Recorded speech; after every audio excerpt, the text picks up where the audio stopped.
Gloire à Dieu. Shalom bien-aimés. Ma joie est grande ce matin d'être au milieu de vous et parmi vous.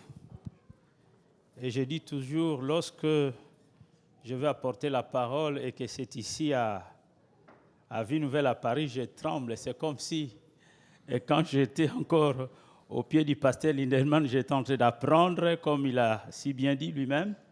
J'ai appris ma première formation d'homilétique avec le pasteur Lindemann et l'Église nous a aidés, nous a envoyés à Bordeaux. Là, nous avons appris l'herméneutique, tout ce que vous connaissez concernant la Bible. Donc, j'ai toujours un profond respect, une gratitude envers le pasteur Lindemann ainsi que son épouse. Je disais à notre Église, je ne vais pas manquer, je vais venir, mais je suis venu un peu en retard. Je serai arrivé vers le 9 et assister à cette surprise du dimanche dernier, mais hélas, j'avais quelques situations à régler à l'église, mais j'avais déjà les visas. Donc j'ai dit à mon épouse et puis à l'église que le pasteur Lindemann et son épouse sont beaucoup pour moi. C'est ici que j'ai appris à connaître Dieu. J'étais moi-même à l'évangélisation. Je faisais tout. Je nettoyais les toilettes. Je faisais tout. Je plaçais les bancs. Je faisais l'accueil. Je faisais tout. Je comptais même l'argent. Et lorsque le pasteur a vu en moi l'esprit de service, je dis bien l'esprit de service. Amen. Il a dit non, ce jeune homme a besoin d'aller s'ouvrir une formation. Et j'ai bénéficié de cette grâce. Et lorsque je terminais la formation, et je suis rentré, je cherchais la face de Dieu pour savoir ce que je vais devenir après la formation. Eh bien, Dieu m'a montré clairement que je devais rentrer au pays et faire l'œuvre. Le pasteur a prié pour moi. Je suis parti. Et lorsque je suis arrivé là-bas, j'ai travaillé auprès du pasteur Jacques-André Vernon, qui est aujourd'hui dans la gloire de Dieu. Et j'ai servi à ses côtés pendant 3 ans. Je fus son assistant. Et j'ai appris aussi beaucoup de choses. Cet homme de Dieu est un homme de Dieu formidable. Et là, en priant, j'ai dit au pasteur que Dieu m'a donné à cœur de commencer l'église. Parce que vous savez, nous les assemblées de Dieu, dès que vous terminez la formation théologique, cela ne vous donne pas droit tout de suite au ministère. Il faut faire un stage probatoire. C'est ce que je fais. J'avais commencé déjà ici. Et j'étais transféré à Kinshasa avec la recommandation du pasteur. Et là, j'ai continué mon stage probatoire auprès de Jacques Vernon. Mais les stages étaient bien cotés. Je n'ai pas créé de problèmes à l'église que j'ai trouvé là-bas. J'étais sous ses ordres. Et il m'a béni, il a prié pour moi. Et Dieu a ouvert pour moi une porte. Et là, avant de commencer cette église, Dieu a touché le cœur d'un couple qui avait beaucoup de moyens, qui nous ont donné 2 terrains de 60 mètres sur 50. Et nous avions commencé l'église. Eh bien, parmi les premières âmes que j'ai gagnées, il y a Henri Matona qui peut se tenir debout. Il était là lorsque j'ai fait la première campagne d'évangélisation à Kinshasa. Parmi les 245 membres qui ont reçu Jésus comme Seigneur et Sauveur, eh bien, il était parmi eux. Et nous avions commencé l'œuvre. Aujourd'hui, nous avons atteint plus de 1500 membres. S'il faut compter les enfants, l'œuvre prospère. Papa Delbert peut se mettre debout. Adelbert, il vit à Kinshasa avec sa femme. Ils viennent à l'église, habitent avec nous pendant des semaines. Nous restons ensemble. Ils sont au courant de l'œuvre. J'ai ma tablette là. Vous pouvez voir quelques images. Donc, Dieu est à l'œuvre. Et je disais à mon bien-aimé Albert, c'est là où je viens souvent, c'est là où j'atterris. Nous avons vécu longtemps avec Albert ici. Eh bien, je lui ai dit, si j'étais pasteur avec ce nombre de membres ici à Paris, j'aurais dû avoir beaucoup d'argent, j'aurais dû créer des orphelinats, des centres communautaires pour aider des gens en difficulté. Mais le problème, c'est qu'au Congo, nous n'avons que 4% des gens qui travaillent. 96% des gens sont au chômage. Moi, j'ai 40 familles que je rémunère chaque fin du mois, qui dépendent de moi. Tel peut recevoir un 500, un $600, tout ça. Et ce que je fais, même des fois, le gouvernement n'est pas en mesure de le faire. Mais vous ne pouvez pas vous en passer de la souffrance des autres, parce que vous vivez avec eux ensemble. Et Dieu nous a bénis. L'œuvre prospère. Merci pour vos prières. En tout cas, je vous dis, cet homme, attachez-vous à lui. J'ai beaucoup reçu de ça. Parce que nous pouvons l'encourager par nos acclamations. Nous pouvons encourager le pasteur Lindemann par des acclamations. Alléluia. Alléluia. Donc, il y a une grande église évangélique Vie Nouvelle à Kinshasa. Nous avons gardé les mêmes noms. C'est l'extension d'ici. Si vous passez à Kinshasa, passez nous voir, vous ne serez pas déçus. Du reste, je vais demander au pasteur des jeunes serviteurs que vous encadrez. Certains, s'ils font un peu vous me les envoyez même 2 semaines, 1 mois, qu'ils puissent travailler dans la chaleur. Parce qu'ici, ils sont tellement gâtés qu'ils puissent travailler dans la chaleur. Je les reçois. Dieu nous a bénis, nous avons construit une grande maison. Nous allons les recevoir. Papa Delbert est là. Envoyez-les-moi comme ça, avec ma petite expérience. Nous allons les aider. Amen. Et nous ne sommes pas arrêtés là. Adelbert est là. J'ai une extension aussi qui émerge bien. Vie Nouvelle, Kasavubu. Nous avons 2 autres que nous allons pouvoir mettre en place. Donc, nous allons voir au total 3 extensions.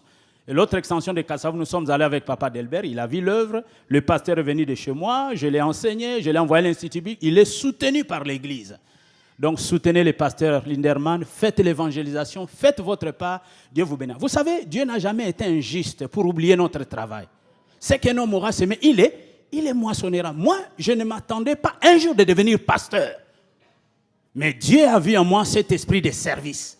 Je me souviens à l'époque, c'était avec nos amis Aka, Florentin qui est à Pontoise. Nous allions évangéliser vers Montparnasse. Des fois, les gens vous critiquaient. Sous le froid, les gens se moquaient de vous.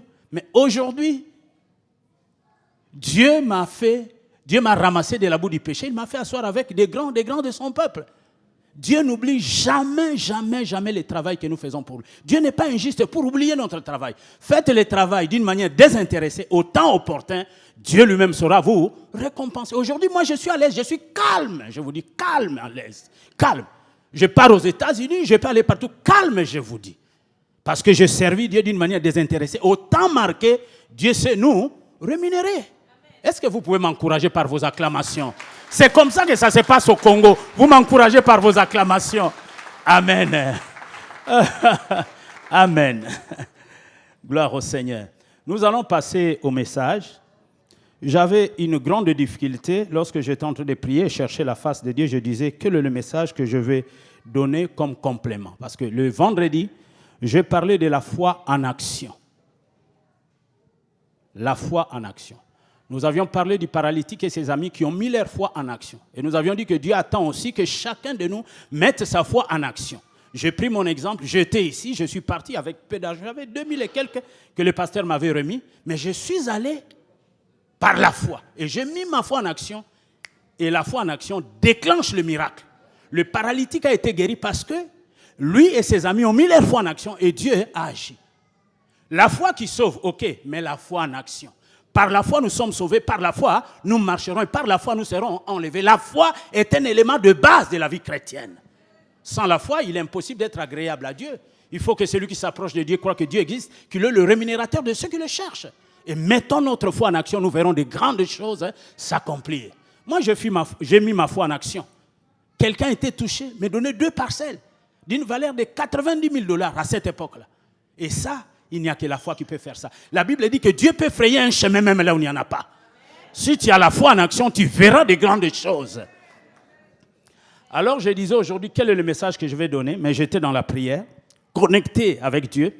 Et lorsque le pasteur commençait à parler ici, il a fait sortir une parole. J'ai dit merci Seigneur. Il a parlé d'honorer Dieu dans notre comportement. Parlant de prendre la Sainte Seine, il a parlé d'honorer Dieu. Et notre bien-aimé qui a modéré aussi est revenu pour dire que le pasteur a donné des enseignements de marcher dans la sanctification. Ça va dans le même sens. Donc le thème que je nous propose ce matin est celui-ci. Honorer Dieu.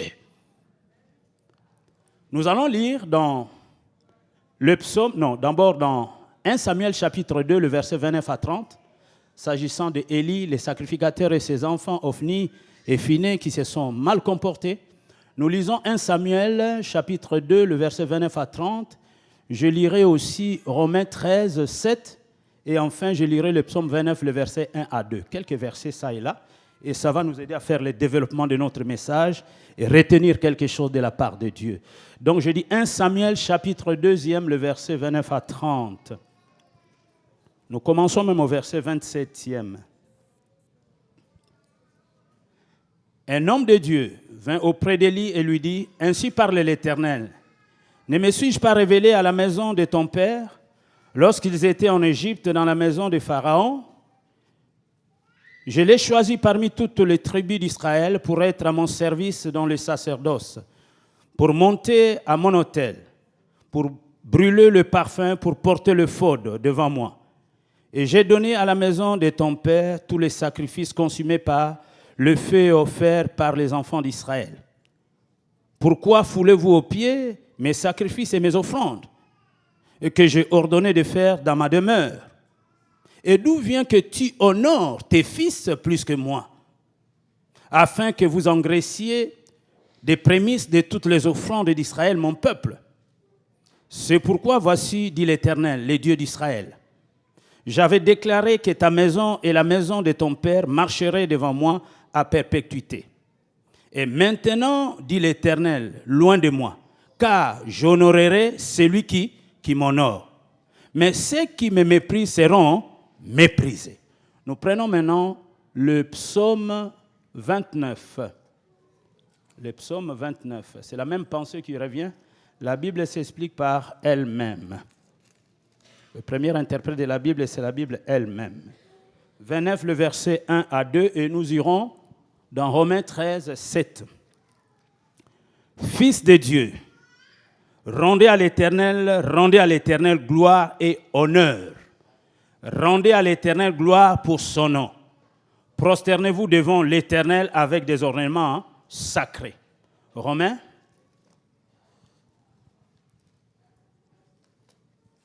Épître de Paul aux Romains.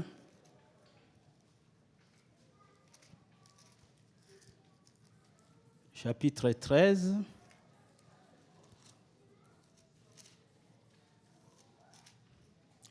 Le verset 7e. Je commence au verset 6 pour prendre les versets dans son contexte. C'est aussi pour cela que vous payez les impôts, car les magistrats sont des ministres de Dieu entièrement appliqués à cette fonction. Rendez à tout ce qui leur est dû. L'impôt à qui vous devez l'impôt, les tribus à qui vous devez les tribus, la crainte à qui vous devez la crainte, l'honneur à qui vous devez l'honneur. À tout Seigneur, tout honneur. Amen. Honorer Dieu. Nous allons prendre le plan rapidement de ce message et aller dans le développement. Le premier point, je l'intitule définition. Nous voulons comprendre d'abord la définition de honorer Dieu, tant en grec qu'en hébreu. Définition, la définition de honorer Dieu. Le deuxième point, la foi honore Dieu. Nous allons le voir rapidement. Le troisième point, la conduite sainte. C'est ce que je disais, notre jeune frère qui parlait de la conduite sainte. La conduite sainte et obéissante honore Dieu. La sainteté convient à la maison de Dieu. Dieu est saint. Il faut que ceux qui le servent, ceux qui l'adorent, le servent avec sainteté. La conduite sainte et obéissante ne déshonore pas, non, honore Dieu. Et la consécration, appartenir à Dieu tout entier, pas un pied dedans, un pied dehors, honore Dieu. Et aussi, le fruit de nos lèvres qui honore Dieu. Nous venons de chanter, de louer, d'adorer Dieu. Les fruits de nos lèvres aussi honorent Dieu. Et enfin, la conclusion, la rémunération accordée à ceux qui honorent Dieu. Dieu est juste. Ceux qui honorent Dieu, Dieu va le récompenser. Il est le rémunérateur de ceux qui le cherchent. Et si nous le cherchons d'un cœur sincère, d'un cœur tout entier, nous les trouverons et Dieu nous rémunérera. Il le rémunère ceux qui le cherchent. Il est celui qui récompense ceux qui sont à sa recherche. Ce que je vous dis, c'est du vécu. Je l'ai cherché et Dieu m'a rémunéré. Dieu m'a récompensé. Il les récompense ceux qui lui sont fidèles. Et la marche dans la foi en action, Dieu récompense toujours. Revenons sur le premier point de notre plan du message. Définition. Bien-aimé, le sens du verbe est très riche, tant en hébreu qu'en grec. Le mot kabed exprime la qualité de ce qui est riche, énorme, considéré, glorieux, digne d'hommage, ce qui est lourd et pesant.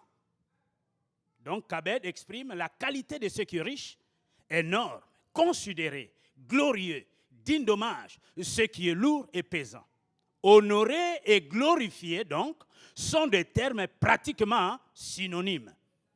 Et nous avons même Bartimée, d'où la racine de son nom veut dire Timao, veut dire fixer la valeur, ainsi que mettre à l'honneur. révérer et vénérer. Bartimée veut dire révérer et vénérer. Fixer la valeur ainsi que mettre en honneur. Bartimée, fils de Timée. C'est cela la racine de ce mot. Timao. Bien-aimé dans le Seigneur, d'une manière générale, la Bible demande de rendre honneur à qui il est dû. Nous venons de lire dans Romains chapitre 13, le verset 7. L'honneur au magistrat, l'honneur à qui nous devons, à tout Seigneur, tout honneur. Je dois du respect au pasteur Lindemann parce que c'est lui mon père spirituel, c'est lui qui m'a montré mes premières voies.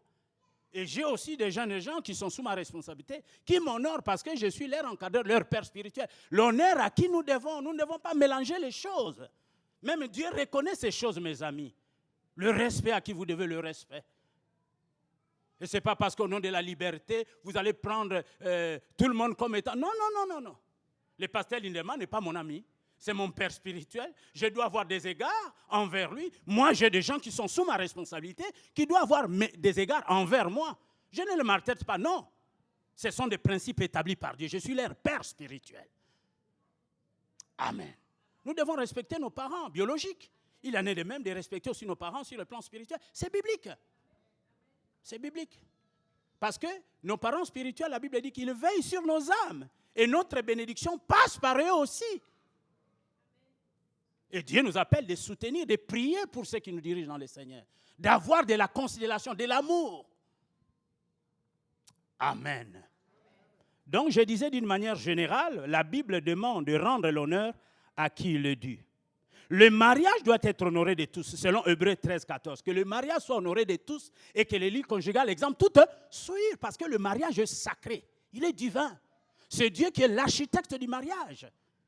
En déshonorant le mariage, eh bien, nous n'honorons pas Dieu, nous déshonorons Dieu. Et ceux qui déshonorent Dieu, Dieu les déshonorera aussi. Mais ceux qui honorent Dieu, Dieu va les honorer aussi.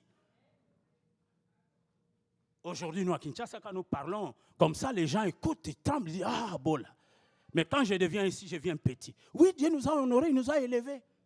Des fois, même pour s'approcher de moi, il y a des gens de l'accueil qui sont là, qui font... Alba Delbert est là. Un jour, il est venu me voir vers les bureaux. On l'a bloqué. Non, non, non, non, l'empêcher. Non, le pasteur se repose. Il ne faut pas lui déranger, il a beaucoup de choses à faire. Lui, il sait que le pasteur, c'est son ami, tout ça. On a dit, non, non, non, non, il fait un grand travail ici. Dès que je termine de prêcher, je pars dans mon bureau, je m'allonge. Je m'allonge. Et des fois, il faut passer par l'accueil, les gens de la sécurité. Ils vont vous empêcher de venir me voir. Alors on m'a dit, je vous fais rire un peu, hein? Ce sont les réalités de la vie. Amen. Et ils prennent soin de moi, ils me protègent. Non, le pasteur parle beaucoup, il faut le laisser se reposer après avoir prêché. C'est vrai. Après 2 heures du temps, je mange, je me repose. Je peux recevoir des gens, mais pas tout de suite là.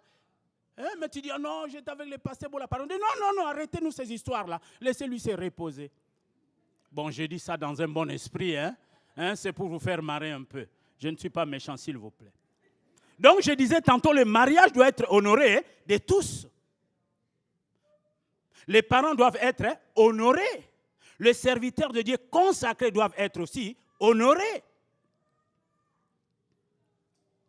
D'une manière précise et toute particulière, la Bible ordonne d'honorer Dieu.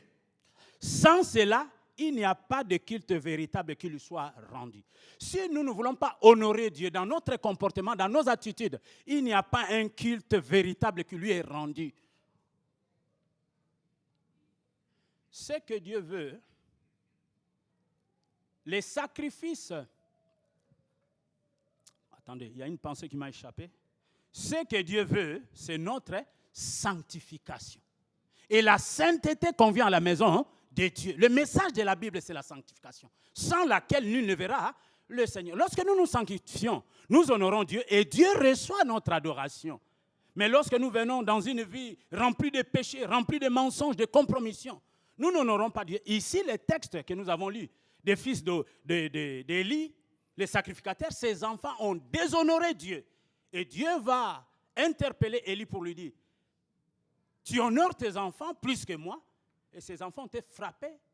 Dieu les a frappés de mort. Ils avaient un comportement de païens. Ils faisaient honte. Ils n'avaient pas un comportement digne d'enfants de Dieu. Et Dieu dit, j'honore ceux qui m'honorent. Donc je disais, d'une manière précise et de toute particulière, la Bible ordonne d'honorer Dieu. Sans cela, il n'y a pas de culte véritable qui lui soit rendu. Donc la faiblesse coupable d'Élie envers ses fils qui péchaient a été interprétée par le Seigneur comme un manque d'honneur à son égard. Et nous pouvons comprendre qu'Élie, le sacrificateur, il était déjà rétrograde. Le sacrificateur rétrograde honorait ses fils plus que Dieu. Et une telle attitude était un péché que le Seigneur lui-même a considéré comme du mépris. Honorer Dieu sous-entend que l'on a compris combien il est digne et à cause de sa souveraineté et de sa sainteté. Bien-aimé dans le Seigneur, au-delà de le faire par des paroles, j'honore Dieu, au-delà de le faire par des paroles, il s'agit de l'honorer par des attitudes et des choix de comportement. Nous avons malheureusement un exemple dans la Bible de Corinthiens qui ont tout reçu de la part de Dieu, des grâces, des dons, des talents. Mais au sein des Corinthiens, il y avait l'inceste, il y avait l'impudicité. Que même les gens ne rencontraient pas cela dans le monde. Tiens, vous êtes chrétien, vous êtes nés de nouveau, mais vous vivez pire que des païens. Au point même qu'un avait la femme de son père, l'inceste. Donc, j'ai dit, honorer Dieu, au-delà de le faire par des paroles, il s'agit de l'honorer par des attitudes et des choix de comportement. Que celui qui se sanctifie encore. Dieu n'aime pas le mélange. Dieu n'aime pas de compromission. Ou vous êtes avec Dieu, ou vous n'êtes pas avec Dieu. Dieu n'aime pas les tièdes. Nous devons faire un choix de marcher avec Dieu. Nous devons avoir un comportement d'enfant de Dieu. Et non être comme des chrétiens qui sont versatiles. Ils sont tantôt là, ils sont tantôt des chrétiens caméléons. Comme moi j'appelle, ils changent de couleur pendant des circonstances. Lorsqu'il sort dans le monde, il est avec les gens du monde. Lorsqu'il vient à l'église, il est chrétien. Ce sont des chrétiens caméléons. Ils sont versatiles, ils changent de couleur selon les circonstances. On ne sait pas les situer, les identifier. Il ne faut pas qu'il en soit ainsi, bien-aimés. Nous devons être, vraiment, les gens doivent nous reconnaître que nous sommes nés de nouveau et que nous sommes au service de Dieu. Nous marchons sans compromis. Nous nous sommes repentis de nos péchés. Nous honorons Dieu par nos attitudes et par notre comportement. Voilà ce que Dieu veut. Dieu demande à l'homme de l'honorer. Dans Malachie, chapitre 1er, le verset 6, la Bible dit, si je suis père, où est l'honneur qui me dit? Autant nous devons honorer nos pères biologiques, autant nous devons honorer le Père des esprits. Apocalypse chapitre 4, 11 nous dit ceci, tu es digne, notre Dieu, notre Seigneur, de recevoir la gloire et l'honneur et la puissance, car tu as créé toutes choses. Le fait qu'il soit créateur du ciel et de la terre, nous devons l'honorer. Et il est dit aussi dans Apocalypse 5, 13, à l'agneau qui a été immolé est digne de recevoir la louange, l'honneur. Dans Jean 5, 23, il est dit ceci, que tous honorent le Fils comme ils honorent le Père. Amen. Nous venons de terminer là rapidement la définition de ce que c'est honorer Dieu. Nous entrons dans le deuxième point, la foi honore Dieu. C'est seulement la foi qui nous rend agréable à Dieu, bien-aimés dans le Seigneur. Ce n'est ni nos diplômes, ni ce que nous possédons, ni nos biens immobiliers, ni notre élégance. C'est seule la foi qui nous rend agréable à Dieu. Et sans la foi, il est impossible d'être agréable à Dieu.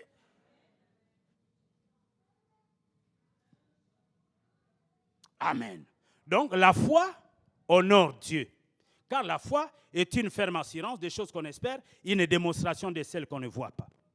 Bien-aimé, c'est par le moyen de la foi que l'homme peut être agréable à Dieu, point trait. Ce principe immuable et universel est établi par Hébreux 11. C'est seulement par le moyen de la foi que l'homme peut être agréable à Dieu, point trait. Ce principe immuable et universel est établi par Hébreux 11, la définition de la foi.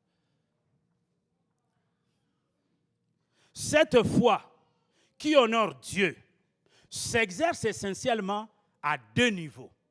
Cette foi qui honore Dieu s'exerce essentiellement à deux niveaux. Honorer Dieu en croyant en son Fils. Celui qui croit en Jésus, qui le reçoit comme Seigneur et Sauveur, honore Dieu. Parce que Jésus a été envoyé par Dieu. Celui qui ne reçoit pas Jésus comme Seigneur et Sauveur, déshonore Dieu. La Bible dit dans Jean chapitre 1er, le verset 12, à tous ceux qui l'ont reçu, Il a donné le pouvoir de devenir enfant de Dieu, desquels sont nés ni de la chair, ni de la volonté des hommes, mais nés du sang. Donc, recevoir Jésus comme Seigneur et Sauveur, c'est honorer Dieu. Celui qui n'honore pas le Fils n'honore pas le Père qui l'a envoyé. Bien-aimé dans le Seigneur, c'est ce que l'homme fait de Jésus qui détermine son salut ou sa perdition. C'est ce que l'homme fait de Jésus qui détermine son salut ou sa perdition. La Bible dit dans Jean 3, 16, « Car Dieu a tant aimé le monde qu'il a donné son Fils, afin que quiconque croit en lui ne périsse point, mais qu'il ait la vie éternelle. » Celui qui ne croit pas, il détermine déjà son salut, sa perdition. Il sera jugé en fonction de la manière dont il aura cru bon d'honorer Dieu en recevant son Fils. Bien-aimé, avant tout acte de piété, toute prière ou toute louange, Dieu veut être honoré par les moyens de la foi. Vous voulez louer, vous voulez prier, vous voulez chanter, mais Dieu veut d'abord être honoré par les moyens de la foi. Il faut croire.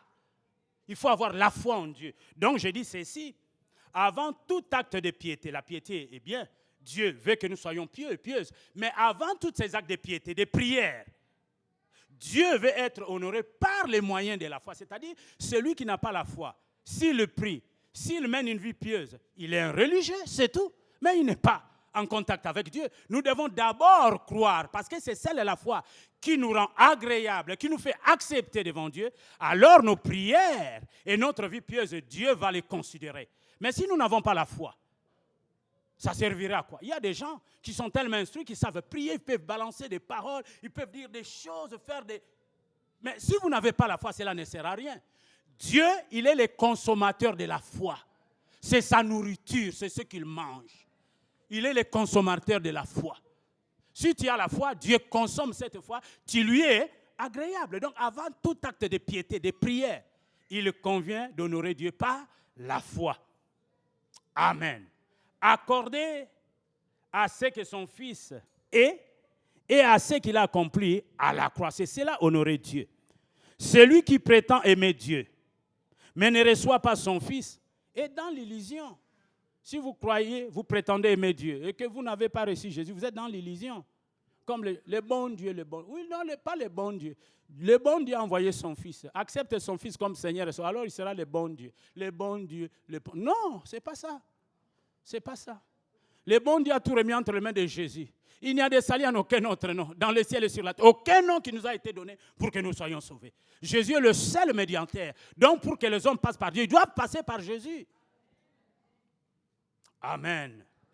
C'est pour cela que Jésus lui-même a dit dans Matthieu 11, 28, « Venez à moi, vous tous qui êtes fatigués et chargés, je vous donnerai du repos. » C'est en Christ que nous nous reposons de nos péchés. C'est en Christ que nos péchés sont effacés, lavés par son sang. C'est en Christ et en Christ seul.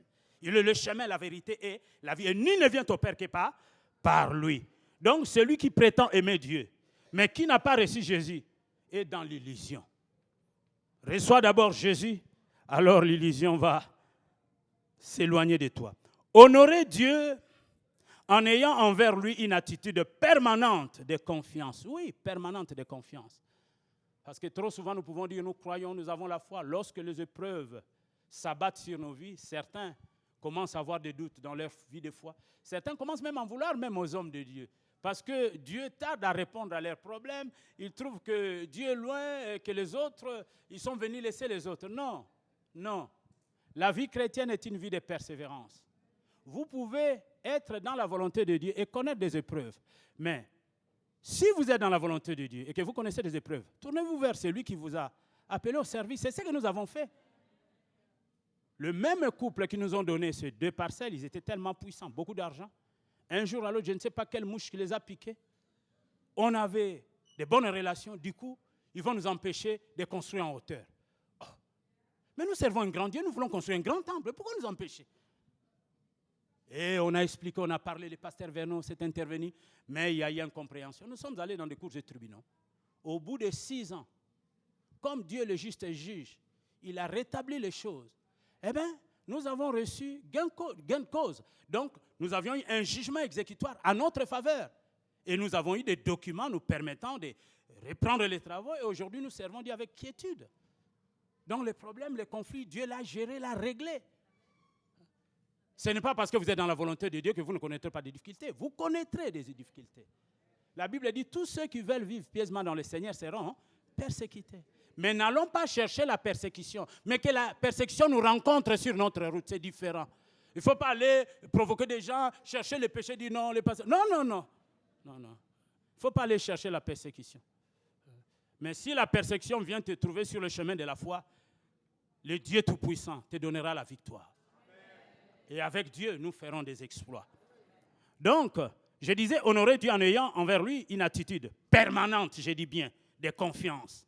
Parce que trop souvent, il y a des chrétiens qui sont instables. Ils changent des églises, ils vont chercher des miracles. Alors que Dieu dit de persévérer, d'être constant. Ce que vous allez chercher ailleurs, vous l'avez entre vos mains. Mais tout simplement, alignez votre vie entre la foi pour que vous puissiez voir des grandes choses s'accomplir. Comme je disais hier, peut-être vous avez la foi, mais il vous manque l'action. Confessez, posez des actes qui montrent que vous êtes sûr que Dieu va intervenir. Moi, je n'ai pas connu 3-4 églises ici en France, à Paris. Ma seule église est demeurée Vie Nouvelle. Et c'est là que Dieu m'a visité. Et Dieu n'a pas changé. Dieu n'a pas changé. Moi, je suis le fruit de cette église. Et je vous dis des choses pour vous encourager. Que personne n'est venu vous séduire, vous dire non, chez nous là-bas, il y a beaucoup de miracles, il y a beaucoup de choses. Non, attention. Attention. Nous ne sommes pas conduits par ces miracles, nous sommes conduits par la parole de Dieu. Aujourd'hui, il y a tellement de fausses doctrines que et ces gens-là, souvent, ils viennent dans des églises. Et prendre des gens à l'église, les faire sortir de l'église, non. Demeurer dans la saine doctrine. La Bible dit, vers la fin des temps, il y aura des gens qui auront la démangeaison d'entendre des choses agréables. Se formeront autour de formes des docteurs. Beaucoup connaissent. Ils ne veulent plus apprendre auprès de leur père. Et ils vont s'attirer beaucoup de membres, beaucoup de fidèles. L'exemple bien-aimé d'Abraham est typique à cet égard. Dans Romains 4, le verset 19 à 25, la Bible dit ceci. Romains 4, 19 à 25. Abraham, qui avait reçu des promesses de la part de Dieu, et ces promesses tardaient, vous le savez, n'est-ce pas? S'appuyant sur la promesse divine, il s'est appuyé permanemment. S'appuyant sur la promesse divine, il ne succomba pas au doute, Abraham.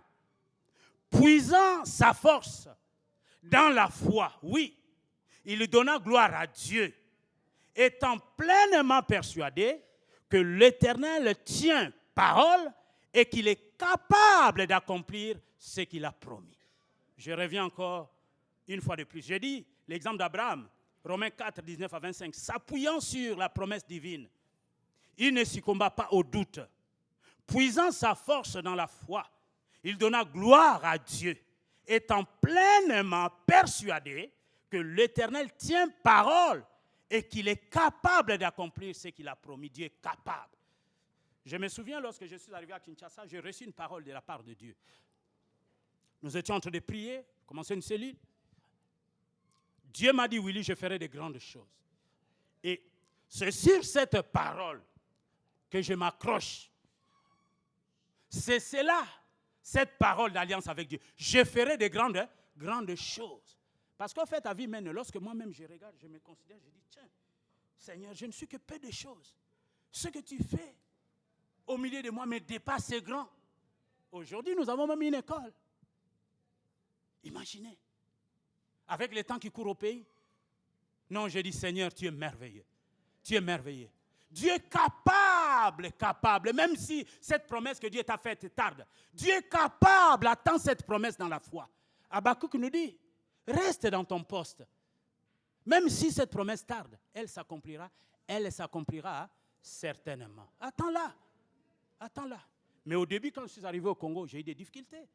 J'ai connu des problèmes d'argent, j'ai eu des sérieux problèmes. J'ai appelé les pasteurs, ils m'ont envoyé un peu d'argent. Mais maintenant, le problème d'argent, pour moi, ce n'est plus un problème. Mais cela ne veut pas dire que si quelqu'un me donne l'argent, je vais refuser. Hein? Ah non, surtout quand on vient au Congo, je ne vais pas refuser. Ah non, ça, excusez-moi, hein? Je ne vais pas refuser. Hein? Et du reste, l'abondance ne nuit pas. Voilà un peu. Écoutez ma pensée. Dans le psaume 27, le verset 3, il nous est dit ceci. Nous parlons de honorer Dieu en ayant envers lui une attitude permanente de confiance. Certains abandonnent juste au moment où Dieu veut bénir. Ils vont ailleurs. Au lieu de rester constants, déterminés, résolus d'attendre la promesse de Dieu, dans la prière et dans la foi. Oui, le psaume 27, le verset 3 nous dit ceci. Je serai malgré cela plein de confiance, même si une armée s'est levée contre moi, même si une guerre s'est levée contre moi, je serai malgré cela plein de confiance. C'est ce que nous avions fait. Nous étions entourés des combats, des attaques, des assauts. Nous avions fait confiance au Seigneur. Dieu nous a donné la victoire. Aujourd'hui, notre église, c'est une grande histoire à Kinshasa. Ah, les pasteurs Bolala. Ah, malheureusement, je vais vous dire une chose. On ne peut jamais souhaiter la mort de qui que ce soit. Mais les couples qui nous ont donné cette parcelle, la maman est morte à 56 ans, les jours où nous allions au tribunal. Le papa est mort à 67 ans. Ils ont resté, je crois, 15 ou 20 parcelles. Il était gouverneur de la banque centrale, s'il vous plaît. Dieu nous dit, à moi la vengeance, à moi la rétribution. Lorsque Dieu a vu des mauvaises pensées dans leur cœur, disant que nous allons raser cette église, nous allons fermer cette église, Dieu a dit non, je vais m'élever. Bon là, c'est moi qui l'ai envoyé. 6 ans de conflit. Et le sort fait cesser toute contestation. Aujourd'hui, malheureusement, ils sont enterrés sans pour autant qu'il ait le temps de se repentir. Ils ont donné. Et s'ils avaient continué de demeurer en harmonie avec nous, quelle bénédiction allait tomber sur eux et sur leurs enfants. Mais je ne sais pas quelle mouche les a piqués. En fait, Satan voulait empêcher l'Église d'aller de l'avant. Mais nous avons vécu selon les principes. Nous avons jeûné, nous avons prié. Nous n'avons pas insulté quelqu'un. Nous sommes restés respectueux envers eux. Mais le juste juge a rétabli les choses. J'ai dit, Seigneur, quand je suis rentré, si tu m'as dit tu vas faire des grandes choses, qu'est-ce que moi je peux faire devant lui? Il est grand, il est puissant. Alors j'ai commencé à recevoir des inspirations. Qui es-tu, grande montagne, pour t'élever contre Zérobabel? Tu seras aplani. Waouh! J'ai eu ce message, j'ai donné. Ça a fortifié ma foi, ça a augmenté ma foi. Et Dieu nous a donné la victoire. Donc, honorer Dieu en ayant envers lui une attitude permanente de confiance. Je serai malgré cela plein de confiance. Bien-aimé dans le Seigneur, Dieu est honoré par ceux qui restent fermes dans l'épreuve. L'épreuve viendra. Tant que nous vivons encore sur cette chair, nous connaîtrons des épreuves, des maladies et toutes sortes de choses.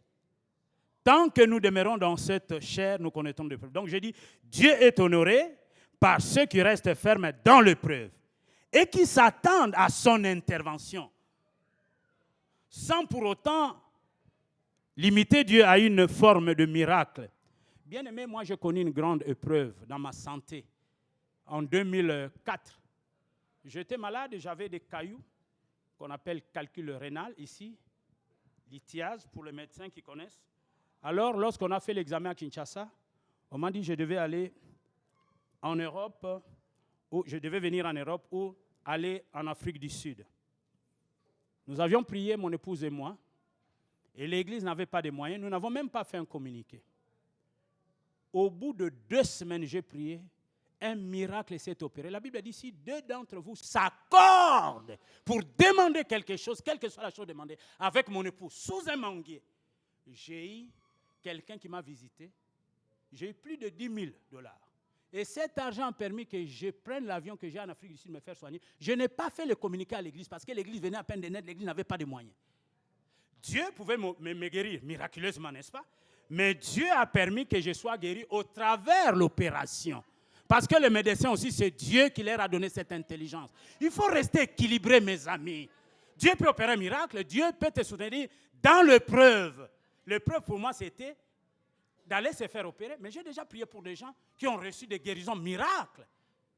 Dieu est souverain. Nous n'avons pas à obliger Dieu de prendre. Non, Dieu fait ce qu'il veut dans les ciels et sur la terre. J'ai dit, Dieu est honoré par ceux qui restent fermes dans l'épreuve et qui s'attendent dans son intervention, non seulement par des miracles. Dieu peut délivrer de l'épreuve et soutenir dans l'épreuve. Voilà. Dieu peut délivrer de l'épreuve et soutenir dans l'épreuve. Il le soutient toujours. Vous vous souvenez de Daniel? Vous vous souvenez de Shadrach, Meshach, Abednego? Dieu a permis qu'ils soient jetés dans la fournaise ardente. Mais ils ont été soutenus dans l'épreuve. Daniel a été jeté dans la fosse au lion. Et Dieu va fermer la gueule de lion. Donc Dieu a soutenu Daniel dans l'épreuve. Dieu peut te soutenir dans l'épreuve et Dieu peut soutenir de l'épreuve. Amen. Amen. Amen. La conduite sainte et obéissante honore Dieu. Bien-aimés, après avoir cru, lorsque nous avons reçu Jésus comme Seigneur et Sauveur, après avoir cru, les convertis doivent vivre maintenant en cohérence avec la foi et la doctrine pour laquelle il s'est prononcé. Nous devons vivre selon la foi et selon la doctrine pour laquelle nous avons confessé. Nous devons marcher selon les enseignements de Jésus. Et Jésus a dit, allez faites de toutes les nations les disciples et les baptisez au nom du Père, du Fils et du Saint-Esprit et enseignez-leur à observer tout ce que je vous ai prescrit. C'est cela la doctrine. Tout ce que les apôtres ont écrit ici, les épîtres de Paul, les épîtres d'autres apôtres font partie de la doctrine. Il est dit dans 2 Titres, chapitre 2, le verset 1 à 10, « Dis les choses qui sont conformes à la saine doctrine. » Oui, la saine doctrine. « Afin de faire honorer en toute doctrine la doctrine de Dieu, notre Seigneur et Sauveur. » Donc, dis les choses qui sont conformes à la saine doctrine, afin de faire honorer en tout la doctrine de Dieu, notre Sauveur. Donc, tous ces passages bien-aimés enseignent de manière de vivre et de se comporter qui honore Dieu. Partout et en tout lieu. Tous ces passages enseignent de manière de vivre et de se comporter qui honore Dieu partout et en tout temps. Nous devons honorer Dieu dans nos comportements partout où nous sommes. Et c'est au travers des enseignements que vous pouvez trouver dans Tite, dans Timothée aussi. Cette manière de vivre, bien-aimés dans le Seigneur, est aussi une méthode d'évangélisation très efficace. Lorsque les gens qui nous ont connus autrefois nous voient vraiment changer radicalement, changer de comportement et de vie, nous pouvons les gagner au Seigneur sans prédication. Rien que notre comportement peut parler. Les amis avec qui vous alliez dans des boîtes de nuit vous saoulez, et aujourd'hui vous trouvent convertis, nés de nouveau, évangélisants, changeant de comportement. Vous étiez un homme colérique, vous ne respectiez pas vos parents, vous trouvent changé. Ils peuvent se convertir sans prédication. Hein. Ils viendront vers vous, vous demandez, mais qu'est-ce qui s'est passé? Tu as changé. Alors maintenant, tu vas les rencontrer que l'homme de Galilée est entré dans ma vie. Lorsque Jésus vient dans une vie, il change des choses. La consécration honore Dieu. Proverbe 3, 9. Honore l'Éternel avec tes biens et avec les prémices de tout ton revenu. Nous sommes appelés à honorer Dieu avec nos dîmes, avec nos offrandes, avec les prémices. Parce que le ciel et la terre, lui, appartient. Honore l'Éternel avec tes biens et avec les prémices de tout ton revenu. Aujourd'hui, il y a des fausses doctrines qui disent aux gens qui ne peuvent pas donner la dîme, les offrandes, tout ça. C'est anti-biblique. Si on enlève l'Ancien Testament de la Bible, nous avons la Bible en partie, hein, l'Ancien et le Nouveau font corps. L'Ancien était l'ombre des choses à venir dans la compétition en Christ. Du reste, dans le Nouveau Testament, tout ce qui nous appartient appartient à Dieu parce que nous ne sommes que des intendants, des économes, des gestionnaires. C'est ce qui est écrit dans les évangiles. Et lorsqu'il y a un besoin pour la cause de Dieu, nous libérons parce que nous lui appartenons. Sers l'Éternel, honore Dieu avec tes biens et tous les prémices de ton revenu. Donc, je peux faire un don pour l'Église. Regardez les couples qui nous ont donné cette parcelle. La valeur revenait à $90 000. Donc, on peut dire aujourd'hui 65 000 euros. Aujourd'hui, avons-nous encore des gens qui sont remplis d'amour de pouvoir bénir l'œuvre de Dieu? L'œuvre de Dieu a besoin d'argent pour former les gens, envoyer les gens en mission, ouvrir les églises, envoyer des gens à évangéliser, à servir Dieu. Il faut qu'il y ait des partenaires. Et nous, qui sommes sauvés par la foi, nous sommes des partenaires de Dieu. Nous n'allons pas demander l'argent auprès des gens du monde. Non, c'est nous, enfants de Dieu. Nous sommes bénis. Dieu nous a donné du travail. Nous avons des moyens. Nous dégageons notre dîme chaque fin du mois. Et la dîme s'enlève en premier lieu. Cherchez premièrement. Lorsque Dieu est servi en premier, il est honoré. Certains disent, bon, mon travail, tu ne sais pas, pasteur Bola, je travaille. Oui, c'est bon, c'est ton travail. Mais si Dieu ne t'avait pas donné l'énergie, la force, la santé d'aller travailler. Il y a des gens qui sont dans les lits des hôpitaux, qui ont laissé leur poste de travail, hein, et que d'autres personnes vont remplacer. Hein.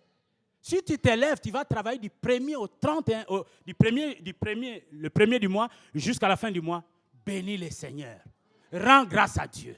Il y a des gens qui ont du mal même à s'élever pour marcher, même pour boire de l'eau. Alors, il ne faut pas dire que mon argent. Oui, ton argent. Mais si Dieu ne t'avait pas donné la force, tu n'aurais pas dû travailler. Hein? Amen. Amen. L'offrande est un acte de foi. Celui qui donne croit que Dieu pourra pourvoir ensuite à ses besoins. L'offrande est un acte d'amour. Donner les prémices suppose que Dieu est servi avant qui que ce soit, même avant soi-même, et Dieu est honoré. Notre manière d'honorer de la sorte les besoins de l'Église, de l'œuvre de Dieu, est révélatrice de l'estime que nous conférons à Dieu. L'élan, l'amour que nous avons pour soutenir l'œuvre de Dieu, révèle vraiment, oui, l'estime que nous avons envers Dieu. Personne n'était en mesure d'acheter son salut. Mais Dieu a pris son Fils, son unique. De son sang précieux, il a versé à la croix. Maudit soit quiconque est pendu au bois. Jésus a été pendu au bois pour que tu sois sauvé, pour que je sois sauvé. Alors en retour, bénissons Dieu, servons Dieu avec nos biens. Amen. Le fruit de nos lèvres qui honore Dieu, nous allons bientôt chuter, atterrir. Le fruit de nos lèvres qui honore Dieu. Bon, ce n'est pas parce que les hypocrites honorent Dieu de lèvres, avec un cœur éloigné de lui, que le fait de pouvoir le faire par des paroles est annulé.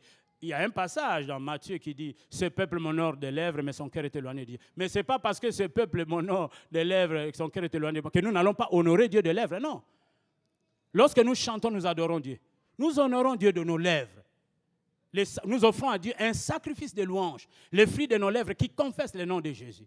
Ce n'est pas parce que les hypocrites honorent Dieu de lèvres et non du cœur que nous n'allons pas honorer Dieu. Non, nous allons continuer à l'honorer. Honorer Dieu par des paroles de louange lui est agréable. Hébreux 13, 15, la Bible dit « Offrons sans cesse à Dieu un sacrifice de louange, le fruit des lèvres qui confesse son nom. » Eh bien, pour cela, il faut l'amour bien-aimé. Il faut le Saint-Esprit. Il faut le concours de l'intelligence qui est nourri par la parole de Dieu aussi. Les fruits de nos lèvres. La rémunération accordée à ceux qui honorent Dieu. 1 Samuel, chapitre 2, le verset 30. C'était le dernier verset de notre texte sur Élie le sacrificateur et ses deux fils. Dieu honore ceux qui l'honorent. Ceux qui auront tout fait pour honorer Dieu recevront à leur tour l'honneur, la louange, la gloire que leur accordera le Seigneur. Amen. Amen. Amen. Amen. Dieu honore ceux qui l'honorent. Voulez-vous être honoré de la part de Dieu? Eh bien, honorez Dieu par la foi. Honorez Dieu par vos dîmes, vos offrandes. Une vie sainte, une vie sanctifiée, une vie consacrée. Honore Dieu. Que Dieu vous bénisse. Je laisse la parole au pasteur.